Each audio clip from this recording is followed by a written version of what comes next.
마태복음 1장 18절에서 25절까지의 말씀, 우리 한 목소리로 함께 읽겠습니다. 예수 그리스도의 나심은 이러하니라. 그의 어머니 마리아가 요셉과 약혼하고 동거하기 전에 성령으로 잉태된 것이 나타났더니 그의 남편 요셉은 의로운 사람이라 그를 드러내지 아니하고 가만히 끊고자 하여 이 일을 생각할 때에 주의 사자가 현몽하여 이르되 다윗의 자손 요셉아, 내 아내 마리아 데려오기를 무서워하지 말라. 그에게 잉태된 자는 성령으로 된 것이라. 아들을 낳으리니 이름을 예수라 하라. 이는 그가 자기 백성을 그들의 죄에서 구원할 자이심이라 하니라. 이 모든 일이 된 것은 주께서 선지자로 하신 말씀을 이루려 하심이니 이르시되 보라, 처녀가 잉태하여 아들을 낳을 것이요 그의 이름은 임마누엘이라 하리라 하셨으니 이를 번역한즉 하나님이 우리와 함께 계시다 함이라. 요셉이 잠에서 깨어 일어나 주의 사자의 분부대로 행하여 그의 아내를 데려왔으나 아들을 낳기까지 동침하지 아니하더니 나음의 이름을 예수라 하니라. 아멘. 저는 이 봉독한 말씀을 가지고 보라, 처녀가 잉태하여 아들을 낳을 것이요 라는 제목으로 말씀을 나누겠습니다. 말씀 나누기 전에 좌우 옆에 분 앞뒤 분에게 한번 축복하시면서 인사하시죠. 메리 크리스마스.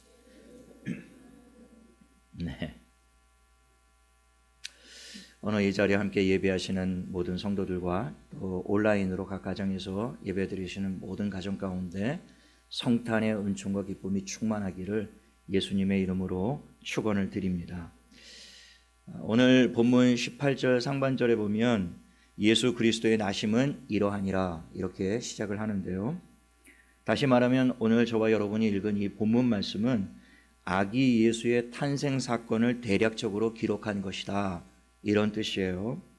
그 내용을 우리가 다시 한번 찬찬히 살펴보면 먼저 18절 하반절에 마리아와 요셉이 약혼을 하고 동거하기 전에, 그러니까 그들이 정식 혼례를 치르기 전에 마리아가 성령으로 말미암아 아기 예수를 잉태하게 됩니다. 이 충격적인 이야기를 마리아가 요셉에게 전하게 되죠. 19절에 이 사실을 알게 된 요셉이 적지 않은 충격을 받았을 것입니다.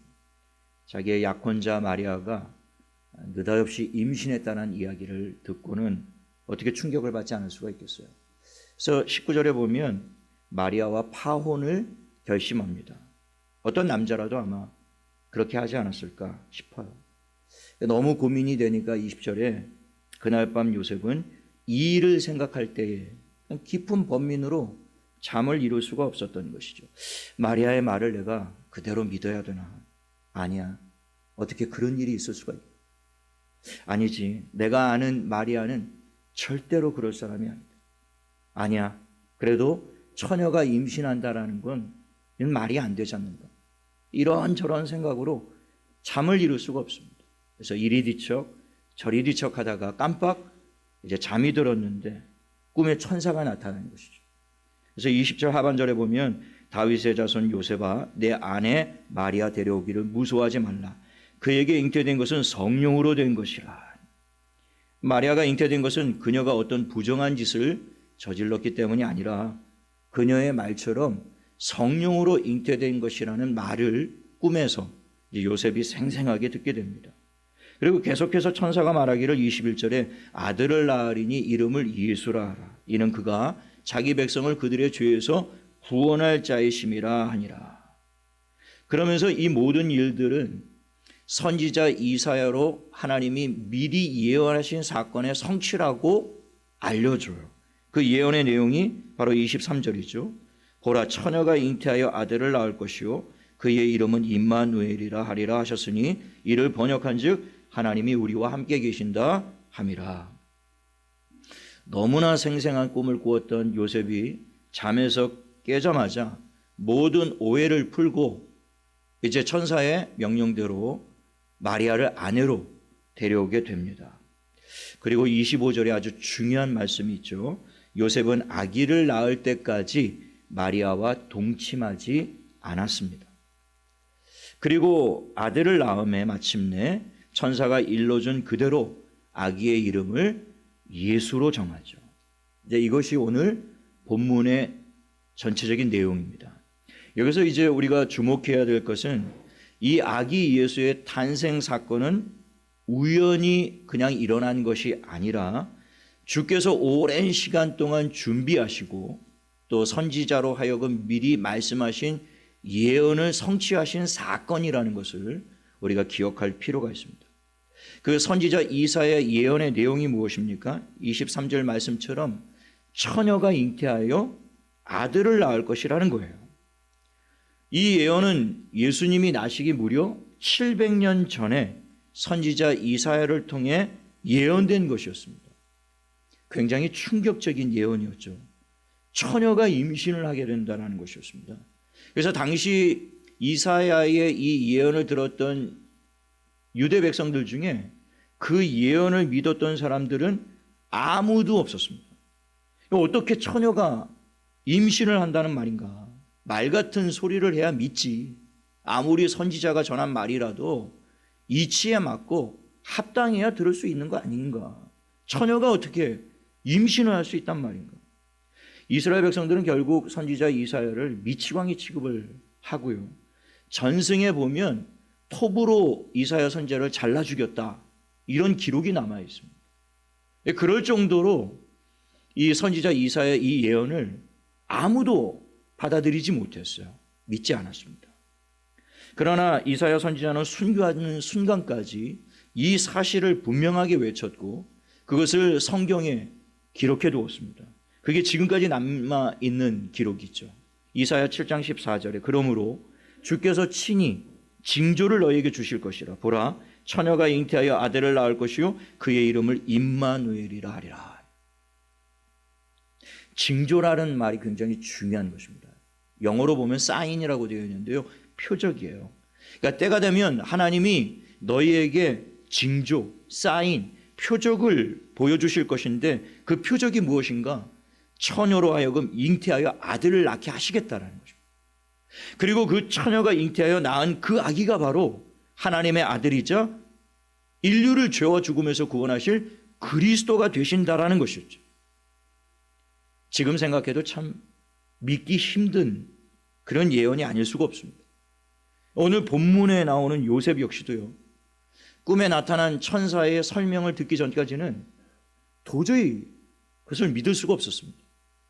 아무리 사랑하는 마리아였지만 마리아가 눈물로 얼마나 자기의 결백을 이야기했겠어요? 요셉에게 당신이 생각하는 그런 일들은 절대로 일어나지 않았다. 나는 결백하고 나는 순결하다.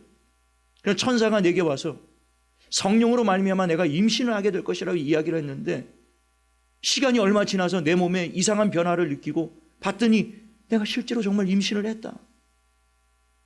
그런 이야기를 들었을 때 아무리 사랑하는 정혼자였지만 요셉은 그 이야기를 그대로 믿을 수가 없었던 거예요.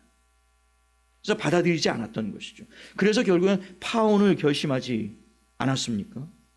처녀가 임신을 하게 된다는 것은 동서고금 막론하고 이것은 쉽게 납득이 되고 이해하고 받아들일 수 있는 그런 문제가 아니었던 것이죠. 누구보다도 이 사실을 믿을 수가 없었던 사람은 바로 마리아 자신이었습니다.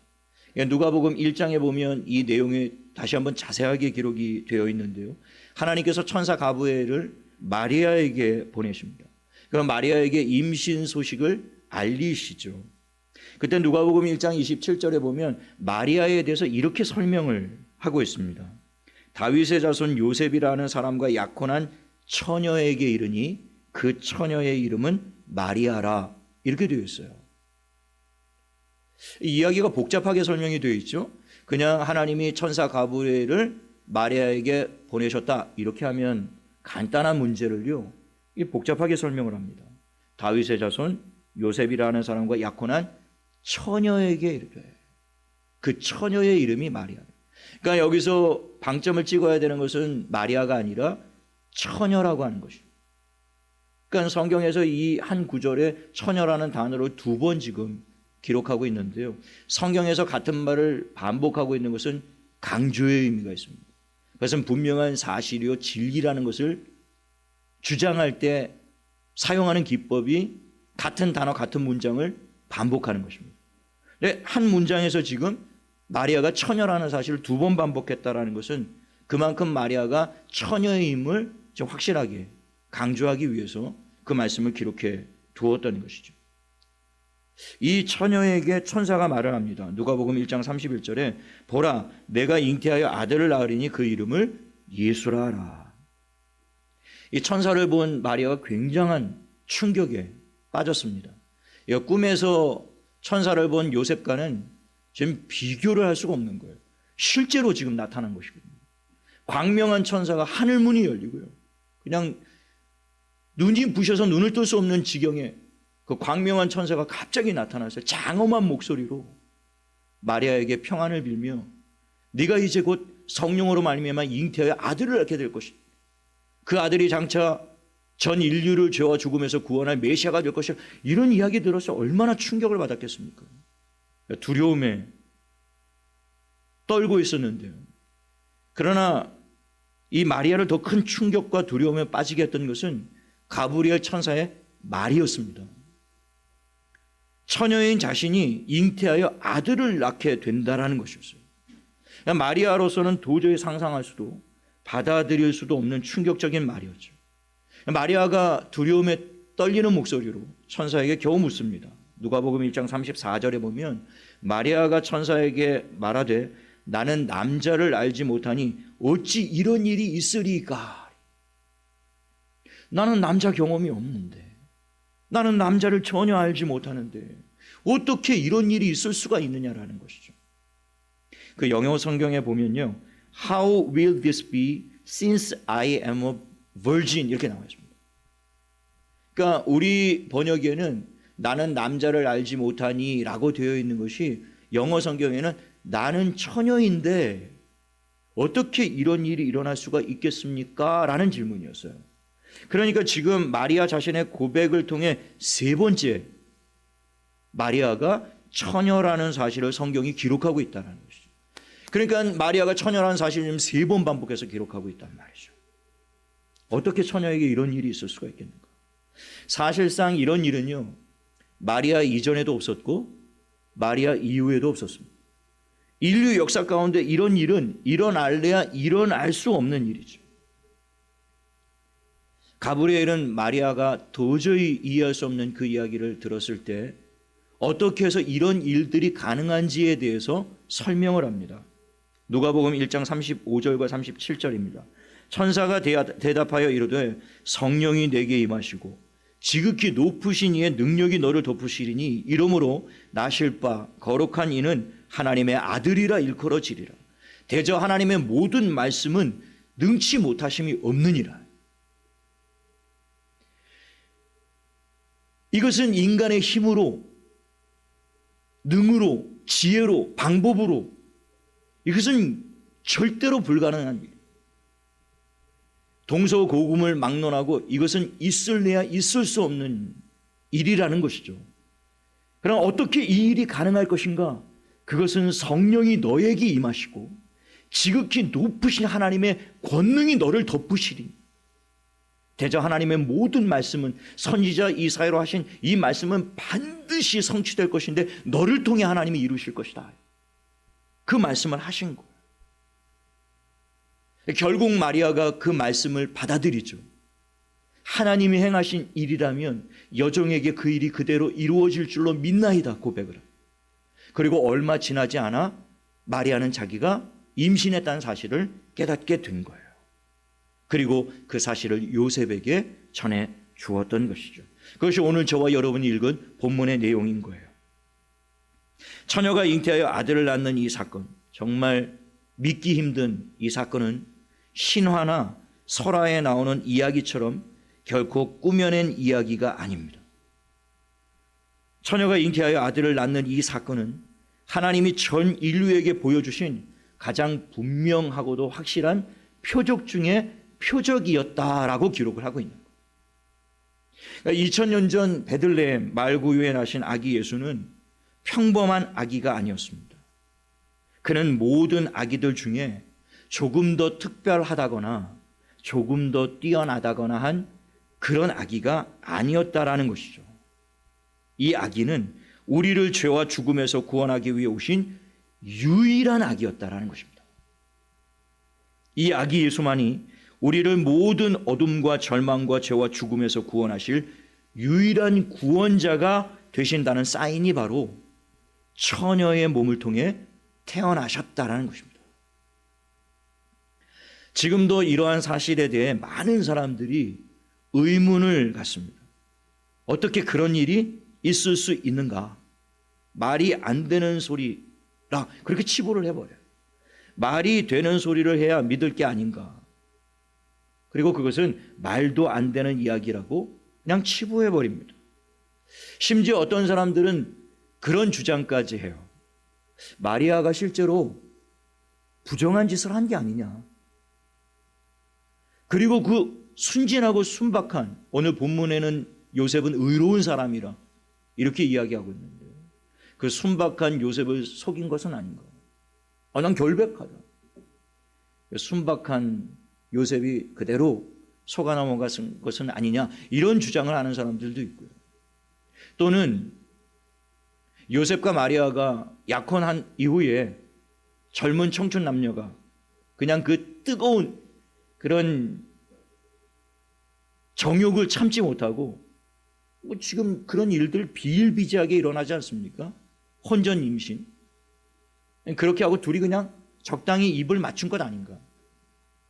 그리고 후에 이 예수님의 제자들이 자신들이 사랑하고 존경하는 그 예수님을 조금 높이고 신격화시키기 위해서 이 이야기를 이렇게 요즘에 뉴스 보면 뭐 조작, 허위, 과장 뭐 이런 이야기를 참 많이 듣게 되는데요.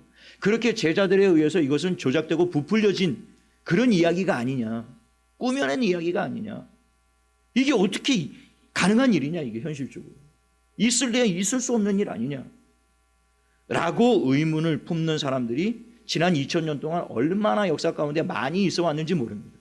지금도 그렇게 생각하는 사람들이 현실 속에 있어요. 그러나 이 사건은 믿지 않는 사람들에게만 사실 받아들이기 힘든 이야기는 아닙니다. 우리 그리스도인들조차도 조금만 생각해 보면 도저히 이해하기 힘든 그런 이야기죠. 성경에는 그런 이야기들이 굉장히 많은데요. 오늘 특별히 이 한 가지 사건만 놓고 봐도요. 이게 우리가 이성적으로, 지성적으로, 논리적으로, 합리적으로, 과학적으로, 우리가 상식적으로, 경험적으로 우리가 이 이야기를 그대로 받아들인다면 이건 이해할 수 없는 이야기죠. 받아들일 수 없는 이야기입니다. 처녀가 잉태하여 아들을 낳는다는 것은 우리의 경험이나 이성, 그리고 우리의 과학적 상식으로는 도저히 설명할 수 없는 사건이기 때문에 그렇습니다. 오늘 만약에 교회를 다니지 않는, 믿지 않는 사람들이 우리 그리스도인들을 향하여 그게 도대체 말이나 되는 소리냐, 우리가 좀 이해할 수 있게 설명을 해달라, 우리가 납득할 수 있도록, 좀 받아들일 수 있도록 좀 쉽게 설명을 해달라, 아무리 요청을 해도요, 이게 설명 불가능합니다. 이거 어떻게 설명합니까? 아무리 설명을 하려 설명을 할 수 없는 이야기예요. 이것은 인간의 모든 한계를 완전히 초월한 사건이기 때문에 그렇습니다. 그래서 앞서 설명드렸던 것처럼 2700년 전, 지금으로부터, 그리고 예수님이 나시기 700년 전 유대인들조차도 이사야 선지자의 예언을 믿지 않았던 거예요. 믿을 수가 없었던 것이죠. 하나님이 하실 것이라고 선지자가 말씀을 전해도 도저히 받아들일 수가 없었던 것입니다. 마리아의 정혼자 요셉도 처음 이 이야기를 들었을 때 믿지 못했던 이유가 무엇이겠습니까? 이건 도저히 있을래 있을 수 없는 일이기 때문에 그래요. 누구보다 마리아 자신이 천사의 말을 믿지 못했습니다. 나는 처녀인데 어떻게 이런 일이 있을 수가 있나? 받아들일 수가 없었던 것이죠.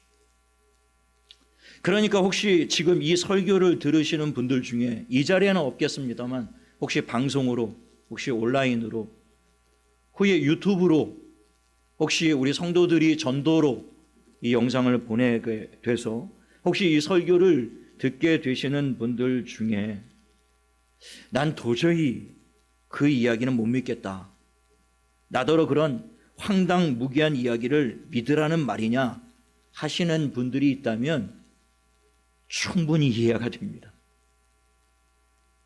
그 성경에 말도 안 되는 그런 이야기를 어떻게 믿을 수 있는, 그리고 그런 이야기를 진리처럼, 그 이야기를 사실처럼 믿고 교회에 다니고 있는 모든 그리스도인들을 볼 때 참 어리석다.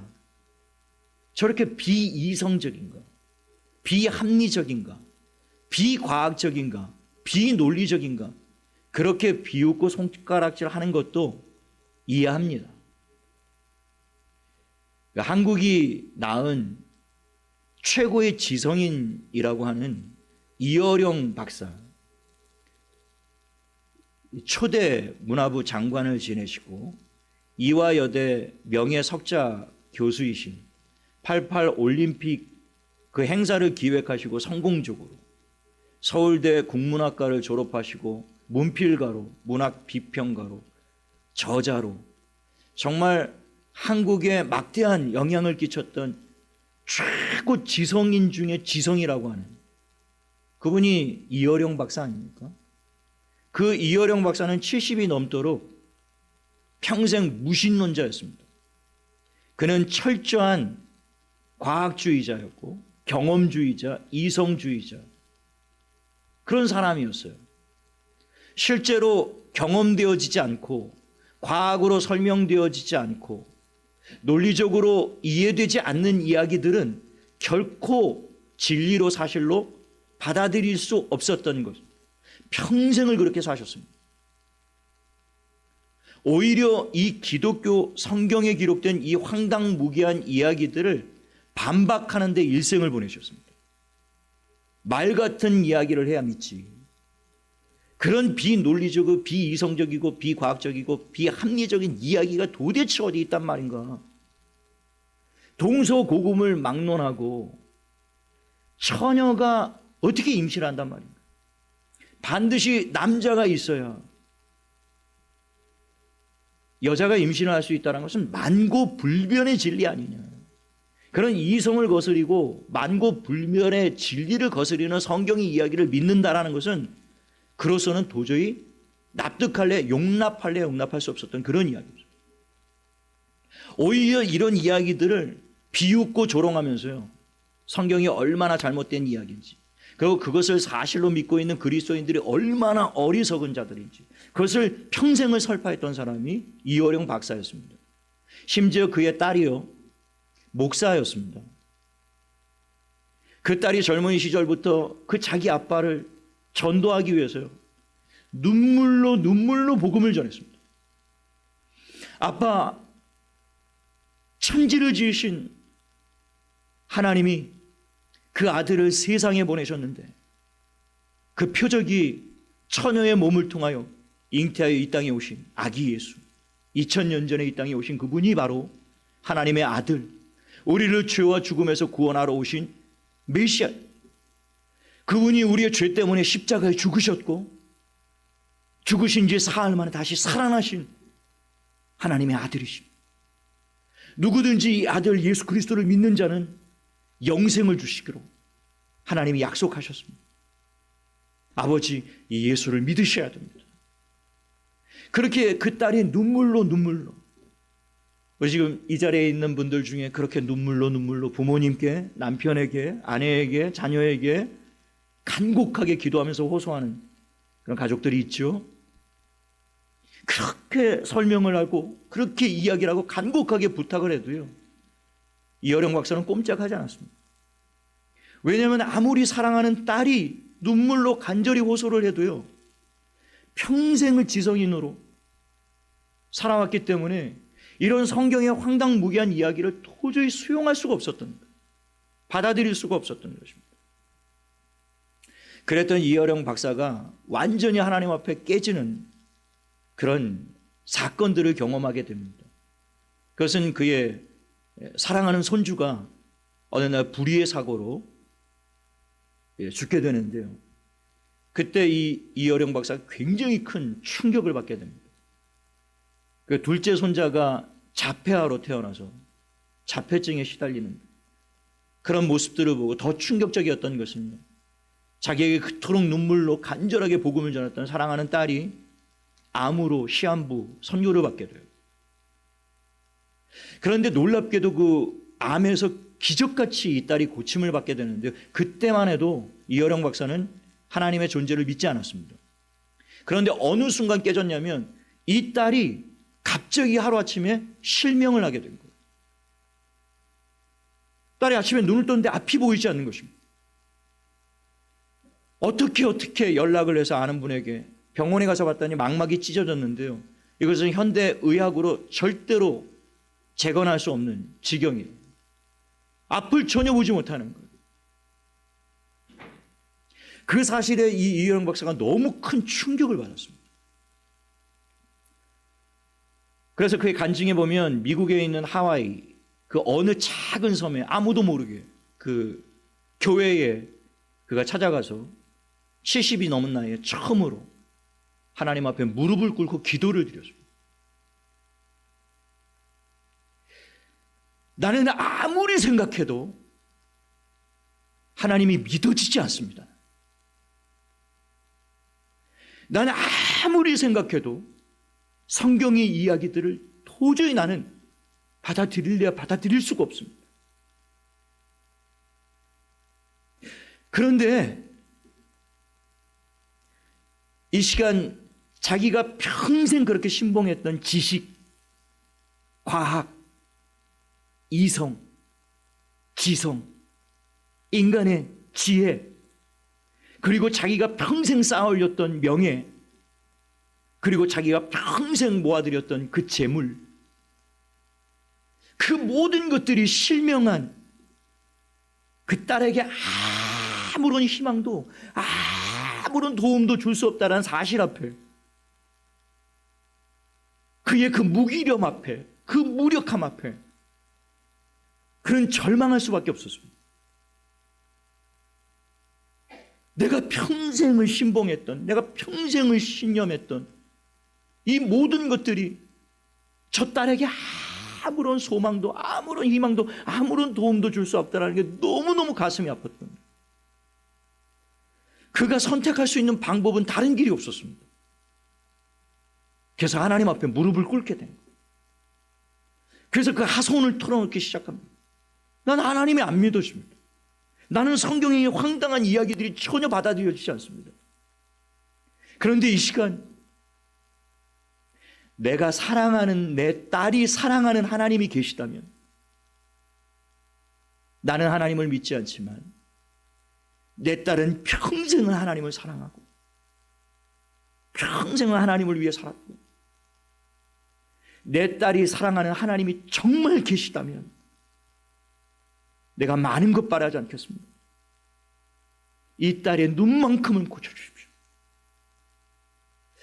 만약 하나님이 내 딸에서 이 빛을 걷어가지 않으시고 다시 눈을 고쳐주신다면 내가 평생 하나님의 종이 되겠습니다.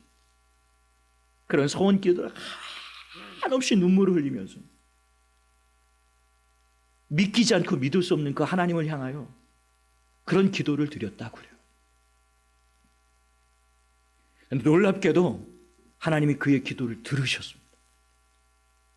정말 현대의학으로 모든 의사들이 백방으로 병원을 다 찾아보았지만 이것은 현대의학으로 고칠 수 없는 것이다 판정을 받고 실명 판정을 받았는데요. 그런데 놀랍게도 어느 날 갑자기 시력이 돌아오는데요, 가서 검사를 맡았는데 다 너덜너덜 찢어졌던 망막이 그대로 와서 다 붙어 있는 거예요. 그 놀라운 사건을 경험하고 났던 이어령 박사는 하나님 앞에 완전히 부서지고 무너지고 깨어지게 됩니다. 사도 바울처럼요. 그 마침내 74세, 지금 88세가 되셨는데 74세에 복음을 받아들이고 온누리교회에서 세례를 받으셨어요. 그렇게 거듭나고 믿음의 눈으로 성경을 다시 읽기 시작하는데요, 성경이 다 믿어지기 시작하는 놀라운 경험을 하게 됩니다. 현대의학이 인간의 기술이, 인간의 지식이, 인간의 지혜가, 인간의 재물이, 인간의 명예가, 인간의 권력이, 인간의 능력이 할 수 없었던 그 일을 행하신 하나님이 천지 만물을 창조하신 전능하신 하나님이시라면 그 처녀의 몸에 그 하나님의 아들을 잉태시키는 일이 무슨 대단한 일이겠는가? 전능하신 하나님에게 그게 도대체 무슨 힘든 일이겠는가? 이 성경이요 그대로 다 믿어지는 거예요. 주님이 무리를 걸으신 사건, 오병이어로 수만 명을 먹이신 사건, 죽은 지 나흘 되어 썩은 냄새가 나는 나사로를 살리신 사건, 죽은 지 사흘 만에 다시 부활하신 예수 그리스도의 그 사건, 이런 이야기들이 그냥 하나하나 다 아멘으로 받아들여지기 시작했다라는 것입니다. 그리고 그가 쓴 책이 지성에서 영성으로 난 책을 썼어요. 내가 지금까지 알고 있었던 나의 지성, 내가 신념했던, 내가 자랑으로 삼았던 나의 지성, 나의 지식은 그것이 얼마나 영성 앞에 우리의 눈으로 보지 못하고 우리의 눈으로 알 수 없었던 그 하나님의 세계에 비교한다면 얼마나 보잘것없고 한낱 인간의 이 지혜가 얼마나 미천한 것이라. 지성이니까 깨닫는 것도 놀랍게 깨달아요. 그 모든 사실을 다 깨달아 버리는 거예요. 사도 바울처럼. 내가 알고 있었던 세계가 전부가 아니고 영안이 열려버린 거예요. 영의 세계를 본 것이에요. 그래서 지성에서 영성. 우리가 알고 있는 세계가 전부가 아니에요. 하나님의 세계를 본 것입니다. 그 놀라운 하나님의 권능을 보아 살아계신 하나님을 만나게 된 것이죠. 지금까지 14년 동안 복음을 위해서 살고 계세요. 평생 간증하고 사도 바울처럼. 얼마 전에 책이 한 권 나왔더라고요. 이어령 박사와 마지막 수업이라는 책인데 좀 사서 빨리 봐야 되겠다 그런 생각이 드는데, 암으로 지금 투병 중에 계십니다. 치료받지 않고 그대로 죽음을 수용하고 계시는데요, 마지막 인터뷰였어요. 자기의 평생의 간증을 인터뷰 형식으로 이렇게 했던 내용을 정리했던 책을 발간을 한 것 같은데요, 그가 평생을 하나님을 부인했던 그가 어떻게 하나님을 만나고 어떻게 하나님을 섬기게 되었는지 그 내용이 담겨 있을 것 같습니다. 여러분들도 한번 시간이 되신다면 구입하셔서 한번 일독하시면 좋을 것 같아요. 여러분, 이 시간 이 설교를 들으시는 분들 중에 이어령 박사와 똑같이 평생 무신론자로 혹은 성경의 모든 이야기가 나는 도저히 믿어지지 않고 받아들여지지 않는, 그리고 이 사실을 진리처럼 믿고 교회를 다니고 있는 그리스도인들이 어리석어 보이는 그런 분들이 계시다면 충분히 이해가 됩니다.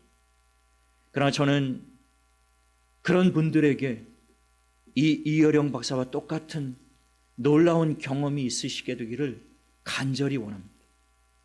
그리고 우리 성도들 가족 중에 여전히 이 복음을 거절하고 받아들이지 못하는 분들이 계시다면 이 시간 마음을 활짝 간절한 여러분들의 사랑하는 가족들이 전하는 이 복음을 기꺼이 받아들이고 우리가 알고 있는 이 세계를 초월하여 계시는 그 하나님의 놀라운 세계를 발견하는 그런 놀라운 일들이 있으시기를 예수님의 이름으로 축원을 드립니다.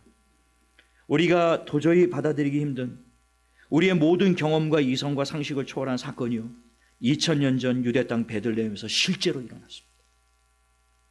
처녀인 마리아의 몸을 통해 하나님의 아들이신 아기 예수께서 태어나신 것이죠. 오늘이 바로 그 놀라운 사건을 기념하는 날인 것입니다. 여러분, 지금도 이 땅에 수많은 아기들이 태어나고 있죠.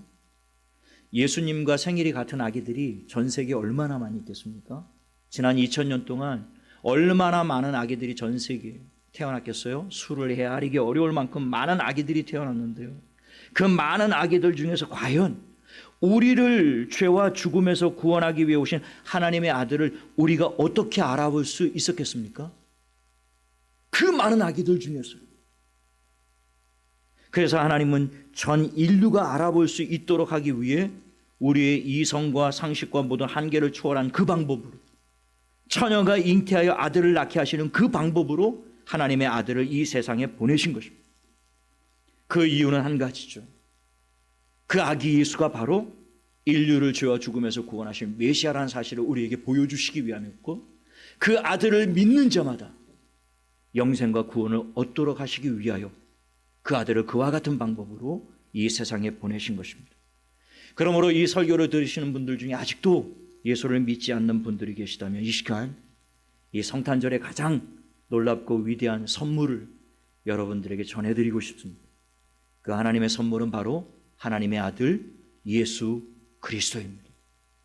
하나님이 준비하신 이 위대하고 놀라운 아기 예수 이 선물을 여러분들이 거절하지 않게 되시길 바라고 이 시간 이어령 박사처럼 기꺼이 마음을 열고 그 선물을 받아들여 여러분 가운데 영생과 놀라운 구원이 임하는 그 은혜가 있으시기를 예수님의 이름으로 축원을 드립니다.